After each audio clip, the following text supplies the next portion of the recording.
बात की आपत्ति है, मेरी एक बात की आपत्ति है। भारत देश का शपथ लिया हुआ विदेश मंत्री यहाँ स्टेटमेंट कर रहा है, उस पर भरोसा नहीं है, उनको किसी और देश पर भरोसा है। मैं समझ सकता हूं उनकी पार्टी में विदेश का महत्व क्या है, मगर इसका मतलब ये तो नहीं है पार्टी की सारी चीजें यहाँ सदन में आकर थोपे।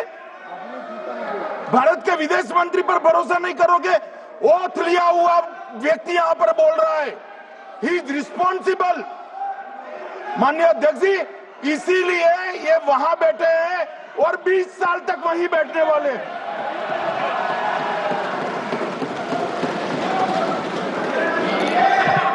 Honorable Speaker, sir, in the course of the debate today, some points were made by members of the opposition. I would like to respond to some of them. We were asked, why did you stop at this time? Why did you not go further? Please see who's asking this question. This question is being asked by people who, after 26/11, felt that the best action was inaction. Now, I would like, sir, to read out, because one member said, nowadays BJP members like reading from books. You get the truth in books. Sometimes you don't like what we read in books. So, let me read out, sir, 2 excerpts from a book by the National Security Advisor of the UPA government. After 26/11, a chapter, this is a book called Choices. He says, on sober reflection and in hindsight, I now believe the decision not to retaliate militarily, but to concentrate on diplomatic, covert and other means was the right one for that time and place. This is what he says. But did he even do that? Because 26/11 happened in November of 2008. What was the reaction? The reaction of Sharm el-Sheikh. Was that diplomatic? Was it covert? Was it military? Now, what did Sharm el-Sheikh do? In Sharm el-Sheikh, the then government and the Pakistani Prime Minister agreed terrorism is a main threat to both countries. Now, today, sir, people are saying, America is hyphenating you, Russia is hyphenating you. That is what I heard Dipinder Huda ji say. Hello, you are hyphenating yourself. I mean, you did not need a foreign country to say, please link India to Pakistan. Your own government was saying, India and terrorism is a main threat to both countries. And then they said, terrorism should not be linked to the composite dialogue.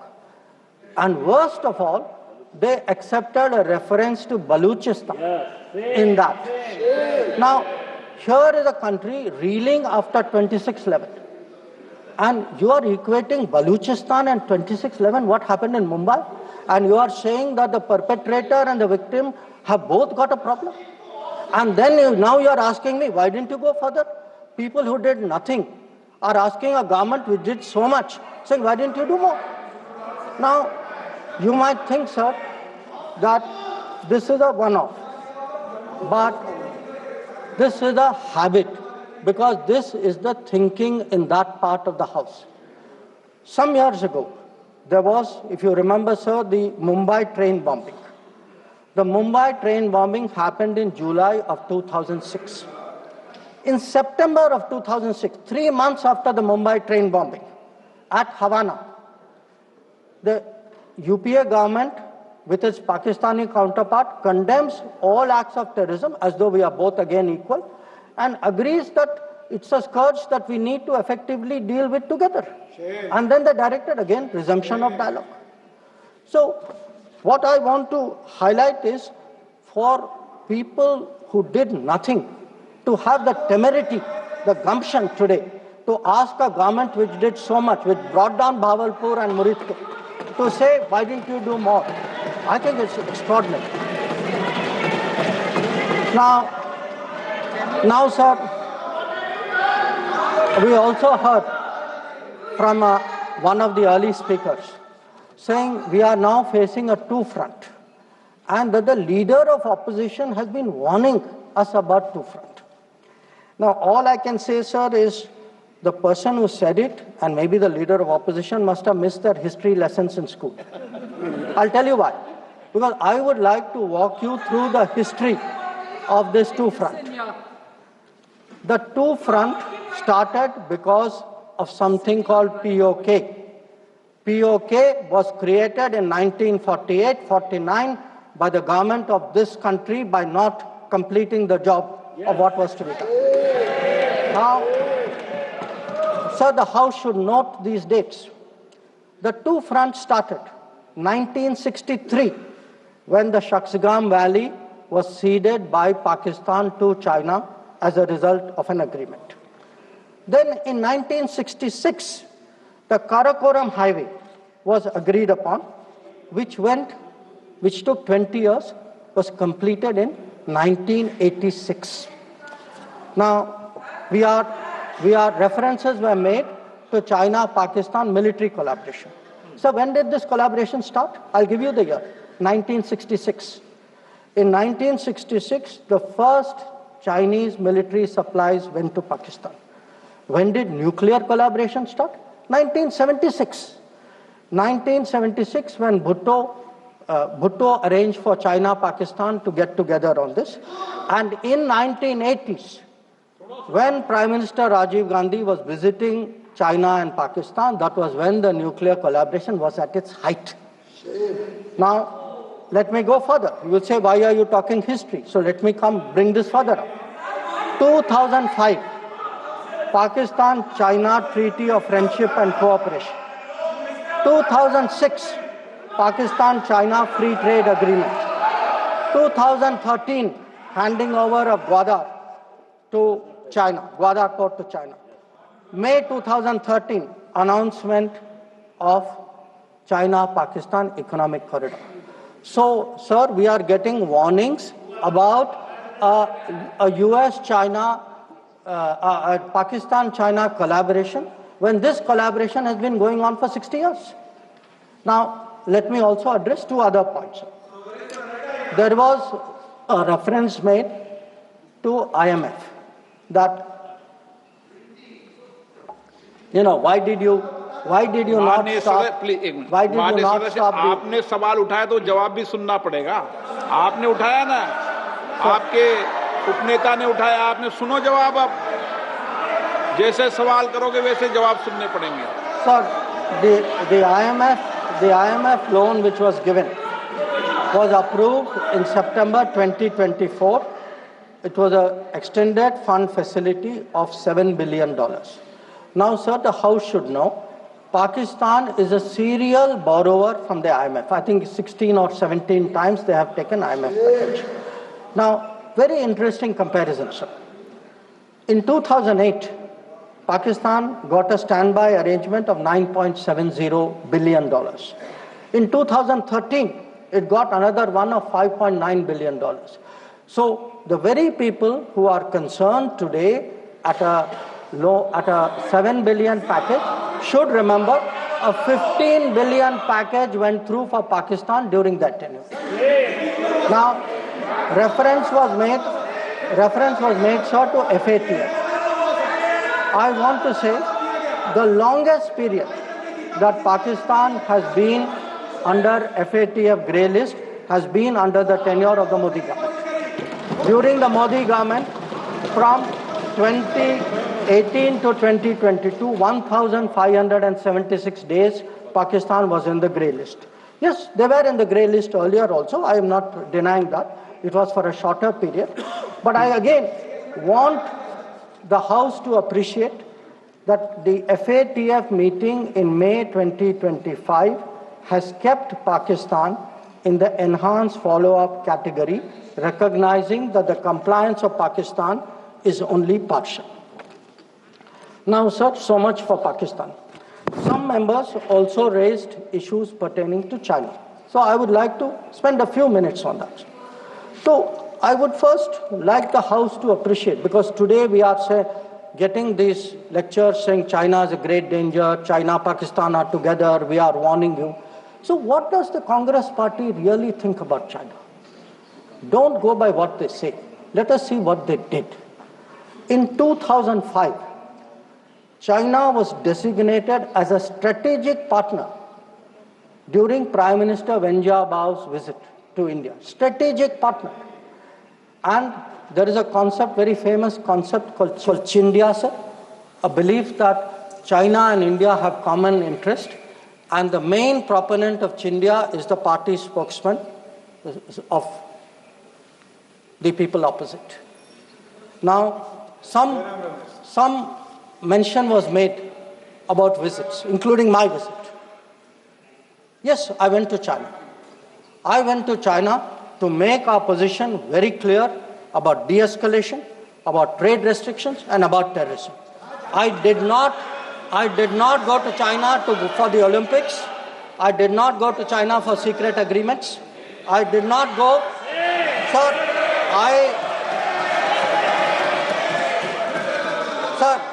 So the House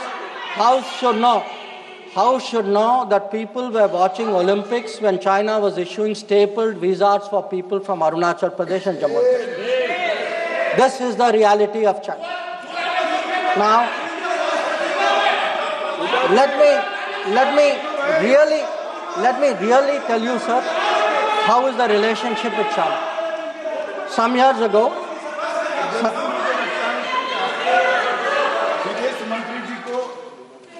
संरक्षण देना चाहिए।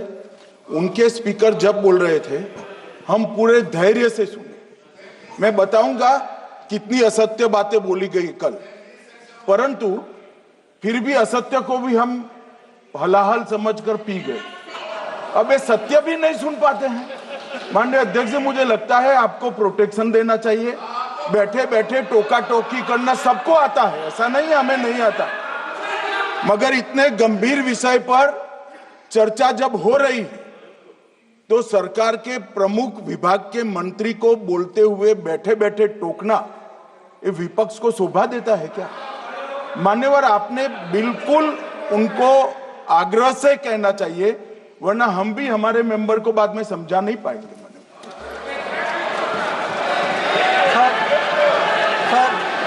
We heard today a lot about what was supposed to be the thinking. बैठे आपको इजाजत नहीं, बैठे। Sir, we heard about warnings about China, cautions about China. You know, China is planning this, China is planning that. But sir, I want to remind this House, Doklam crisis was on. The leader of opposition decided to get a briefing from whom? Not from the government, not from the emir, from the Chinese ambassador. He took his briefing from the Chinese ambassador when our military was confronting the Chinese military in Doklam. So I want to say that I want to say, and this is the political thinking. Let me, sir, give you the economic thinking. In 2006, the UPA government. Please बैठे टिप्पणी मत कीजिए, आप बहुत कर रहे हो, नहीं, गलत है, बैठे टिप्पणी मत कीजिए। Sir, in 2006, because I want to illustrate my points with facts. I spoke about political facts, I spoke about border facts. Let me give you an economic fact. What is the economic thinking of the Congress party about China? In 2006, the Congress party agreed to do a regional trading arrangement with China. It was finalized during the visit of President Hu Jintao. A task force was appointed. The task force gave a positive recommendation. Through the efforts of various people, this did not happen. Let me give you the technology side. The very people today who are cautioning us on China are the people who allowed 3G and 4G to come from China. It is this government which made sure there was a made in India 5G. And finally, sir, we keep speaking about the border. The border, if today, whether it is the border with Pakistan, whether it is the border with China or any other border, if our military is today able to stand its ground, the kind of massive deployment that we saw on the China border after 2020, it is because our border infrastructure budget has gone up 4 times. Our tunneling, our road building, our bridging has doubled or tripled. And this is a far cry from the period when the thinking was, let's not develop the border because then the Chinese cannot come there. We had 60 years of neglect of the border. Today, in the last 10 years, that neglect has been reversed. There is still a lot of work to be done. So I think people need to understand. And it's not just in India, sir. We have just come back from Maldives. When I hear comments about foreign policy, yesterday, day before yesterday, the Prime Minister was the guest of honor at the Independence Day of Maldives. This is the country which during their time forced an Indian company to leave an airport. That country today has invited India to build 2 new airports. Look at Sri Lanka. If the Hambantota port was built between 2005 and 2008, and at that time it was actually justified as saying that it has no impact on India's interest. So I want, sir, the House to appreciate that the people who are today claiming to be custodians of national security thinking, who say that they are giving warnings, let us look at the record, let us see what they did when they were in office. But now allow me to come back to Operation Sundoor. So I want, sir, to conclude by saying this. The challenge of cross-border terrorism continues, but Operation Sundoor marks a new phase. There is now a new normal. The new normal has 5 points. 1, terrorists will not be treated as proxies. 2, cross-border terrorism will get an appropriate response. 3, terror and talks are not possible together. There will only be talks on terror. 4, not yielding to nuclear blackmail. And finally, terror and good neighborliness cannot coexist. Blood and water cannot flow together. This is our position. So let me conclude, sir.